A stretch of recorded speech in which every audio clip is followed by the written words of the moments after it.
Last video, we posed the question of why the price of N95 masks and hand sanitizer skyrocketed at the beginning of 2020. The answer is obvious. It was COVID, but we didn't satisfactorily answer the question in the framework of supply and demand. In reality, this price increase had to do with the simultaneous shift of the supply of these goods and the demand for these goods, which is the topic of today's video. I'm Mr. Racine. Welcome to today's episode of Economics videos that don't suck. Legal disclaimer. Last video, we looked at what happens to equilibrium price and equilibrium quantity if there's a shift to supply or to demand. As long as only supply or demand are shifting, and demand is downward sloping and supply is upward sloping, we'll always be able to predict the impact on price and quantity of a shift to supply or demand. For example, if demand increases, we know that we expect equilibrium price to increase and equilibrium quantity to increase as well. But what if both supply and demand shift at the same time?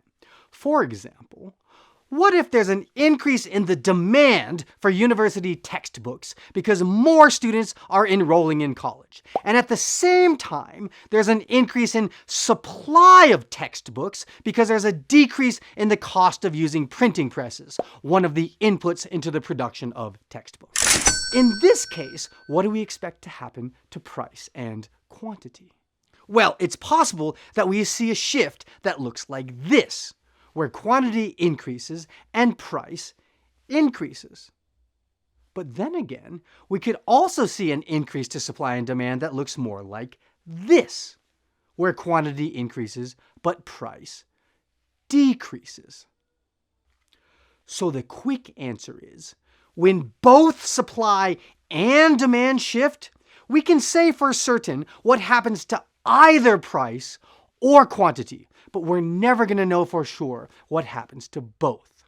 In this case, an increase in supply and demand increases equilibrium quantity, but equilibrium price could go up or it could go down. Whether it goes up or down depends upon the relative size of the increase in demand and supply.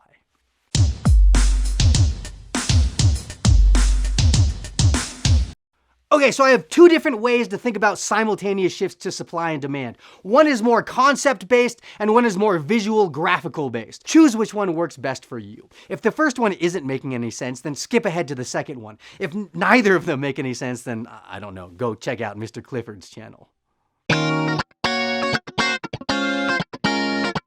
Okay, so this first method requires you to understand the individual impacts of shifts to supply or demand on price and quantity. So by themselves, if only demand increases, price increases and quantity increases. If only demand decreases, price falls and quantity falls. If only supply increases, price falls and quantity increases. And if only supply decreases, price goes up and quantity falls. Okay, so we can apply this information to think about what happens when there is a simultaneous shift to supply and demand. If demand and supply both increase at the same time, we can think about what are the individual impacts of the increase in demand and the increase in supply. An increase in demand pushes price up and pushes equilibrium quantity up. An increase in supply pushes equilibrium quantity up and equilibrium price down. Both the increase in demand and the increase in supply are pushing to increase equilibrium quantity. But the increase in demand is pushing equilibrium price up, and the increase in supply is pushing equilibrium price down. So these two shifts are pushing price in opposite directions. Because both the increase in demand and the increase in supply are pushing to increase equilibrium quantity, we know for sure that equilibrium quantity is definitely going to increase. But price could go up or down, depending upon which force is stronger, the upward pressure on price caused by the increase in demand, or the downward pressure on price caused by the increase in supply. Similarly, if both supply and demand decrease, the decrease in demand is driving price down and equilibrium quantity down, and the decrease in supply is driving equilibrium quantity down, but equilibrium price up. Both of these changes are pushing equilibrium quantity down, so equilibrium quantity is definitely going to fall.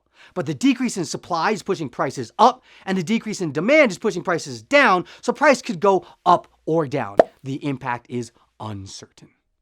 If demand increases and supply decreases, the increase in demand is pushing quantity and price up, and the decrease in supply is pushing price up and quantity down. Both of these changes, the increase in demand and the decrease in supply, are pushing equilibrium price up. But they have opposing forces on equilibrium quantity. The increase in demand makes quantity want to increase, but the decrease in supply makes quantity want to decrease. So the impact on quantity is indeterminate or uncertain. Finally, if there's an increase in supply and a decrease in demand, the decrease in demand drives prices down and quantity down. The increase in supply drives prices down and quantity up. Both of these changes are driving price down, so price is definitely going to fall. But the decrease in demand makes quantity want to fall, and the increase in supply makes quantity want to rise, so the impact on quantity is indeterminate. So this is the concept-based approach. For a lot of students, this makes sense. If you totally hated it, check out the graphical approach.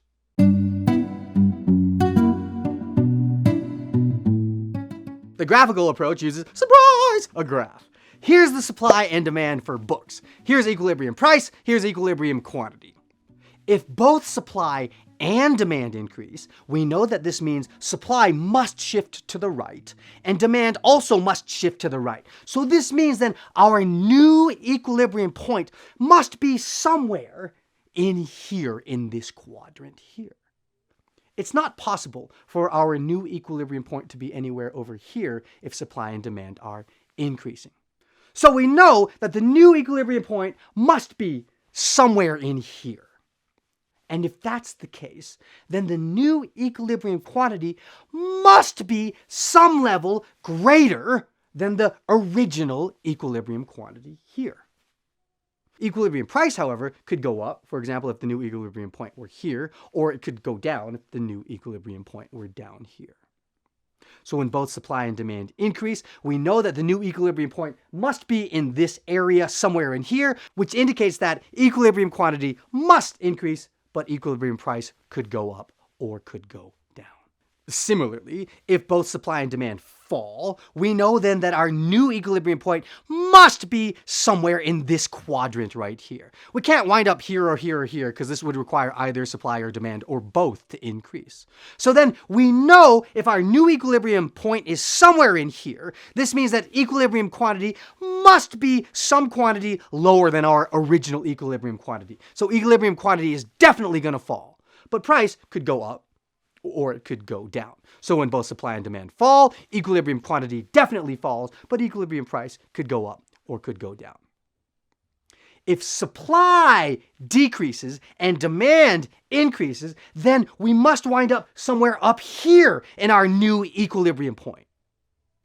This suggests then that equilibrium price must go up. There's no equilibrium point in this quadrant up here where price doesn't go up. But we could arrive at a higher equilibrium quantity than our original equilibrium or a lower equilibrium quantity, depending upon the relative size of the shifts of supply and demand. So when demand increases and supply decreases, price definitely goes up, but the impact on quantity is indeterminate. And finally, when supply increases and demand decreases, our new equilibrium point must be somewhere down here, which indicates that equilibrium price must fall, but equilibrium quantity could increase and it could decrease. The impact on quantity is indeterminate.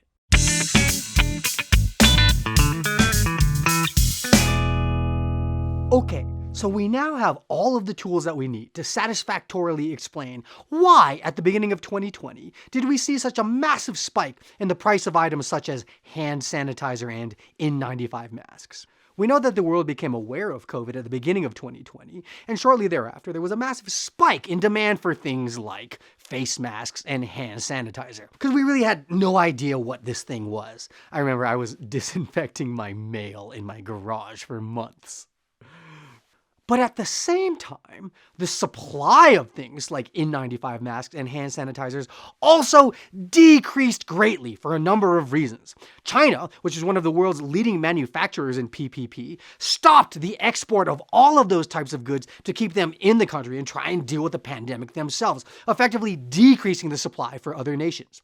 Also, the factories which were responsible for producing many of these goods shut down as the world tried to figure out what was going on, and we kind of closed everything temporarily. So it was this increase in demand and simultaneous decrease in supply that we can say quite confidently drove the prices of N95 masks and hand sanitizers through the roof at the beginning of 2020.